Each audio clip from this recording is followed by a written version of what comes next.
हाल ही में विधायक कुमार एलानी द्वारा रेजेंसी घाट का उद्घाटन किया गया था, लेकिन कुछ दिनों से इस घाट का काम बंद नजर आ रहा है। इसी विषय को लेकर क्या कहना है एडवोकेट राज चांदवानी का, आइए जानते हैं। देखिए, सबसे पहले तो जो विसर्जन घाट यहाँ रेजेंसी एंटीलिया के पीछे जो पहले पूरी कोशिश चालू थी कि बनने वाला था, जिसके ऊपर फिर जो कार्रवाई की गई, लेकिन देखिए सबसे पहले तो ये तो बट ऑब्वियस है, ये कानून सबको पता है, हर किसी को पता है कि नदी के किनारे कंस्ट्रक्शन अलाउड नहीं होता है, जिसको कोस्टल रेगुलेशन जोन हम बोलते हैं। लेकिन यहाँ पर इस विषय में मैं ये कहना चाहूँगा कि जो हमारे एमएलए हैं कुमार एलानी जी, इन्होंने इस प्रस्ताव को लाया। इनकी ये इंटेंशन था कि यहाँ से जो लोग हैं वो कल्याण जाते हैं और यहाँ दूर न जाकर ये यहाँ पर आकर जो है विसर्जन अपना जो जो ट्रेडिशन है वो फॉलो करेंगे। तो कहने का मतलब ये है कि उनकी मंशा अगर देखी जाए तो वो मंशा लोगों के हित के लिए थी, उनका इंटेंशन जो है वो लोगों के फायदे के लिए था। उनकी मैं सराहना करता हूँ। उनके लिए मैं ये कहना चाहूँगा कि उनका इंटेंशन सिर्फ ये था कि लोग जो है यहाँ पर दूर न जाएं और यहाँ पर उनको फैसिलिटीज मिले। लेकिन इस पर जो विवाद उठा, इस पर जो ये थी, अभी इंडियन एक्सप्रेस में एक आया था करके कि डेवलपमेंट जो है रिवर्स के बाजू बाजू में गवर्नमेंट ने कुछ अमेंडमेंट किया है जिसके तहत कुछ कंस्ट्रक्शन अलाउ करने वाली है, public construction between blue and red line, ये आप देख सकते हैं।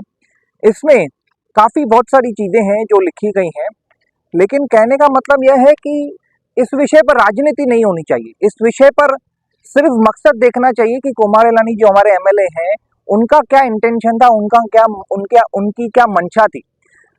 अगर मैं यह कहूं कि देखिए बाकी सब काम वो बराबर कर रहे हैं, मैं उस पर कुछ भी कमेंट नहीं करना चाहूंगा, लेकिन जो विसर्जन घाट है इस पर इतना कहना चाहूंगा कि विसर्जन घाट के पीछे, उनके प्रस्ताव के पीछे लोगों को तकलीफ ना हो, यह उनकी मंशा थी।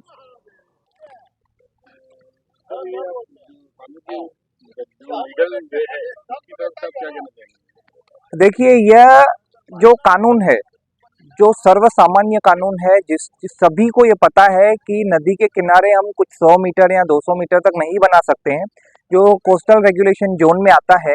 लेकिन सबसे पहले मैं आपको बताऊं कि जो एनजीओ है, वन शक्ति एनजीओ, एक वन शक्ति एनजीओ है हमारे महाराष्ट्र में, जिसने सबसे पहले 2013 या 14 में बॉम्बे हाईकोर्ट में पीआईएल पब्लिक इंटरेस्ट लिटिगेशन दाखिल किया था। उस समय इकोनॉमिक टाइम्स में ये आया था कि उन्होंने कंस्ट्रक्शन के खिलाफ उन्होंने पिटीशन डाली थी और उनको कई हद तक डायरेक्शंस मिले थे बॉम्बे हाईकोर्ट की तरफ से। पर्यावरण को सुरक्षित रखने के लिए ये कदम उठे। कंस्ट्रक्शन क्यों नहीं अलाउ किया जा रहा है? क्योंकि कंस्ट्रक्शन से क्या होता है कि कहीं ना कहीं अगर जब बाढ़ आती है तो सबसे पहले इधर जो लोग रहेंगे उनके ऊपर आएगा, नुकसान उनको होगा।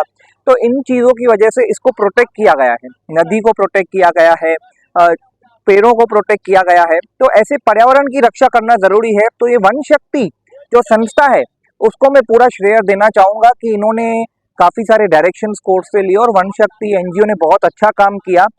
और मैं यह भी कहना चाहूँगा कि देखिए पब्लिक इंटरेस्ट लिटिगेशन जो है पीआईएल, वो कोई भी डाल सकता है, आप भी डाल सकते हैं, हम भी डाल सकते हैं। अगर आपको नॉलेज नहीं है तो आप एडवोकेट के थ्रू भी आप जा सकते हैं। तो ये पीआईएल डालने का मकसद यही होता है कि पब्लिक के फायदे के लिए डालना। ये आपने सवाल सही किया कि इसका उपाय क्या? उपाय तो यही है, देखिए जो यहाँ पर जो सुविधाएं मिलनी चाहिए लोगों को, क्योंकि बहुत दूर जाना पड़ता है और काफ़ी सारे लोगों की डिमांड थी।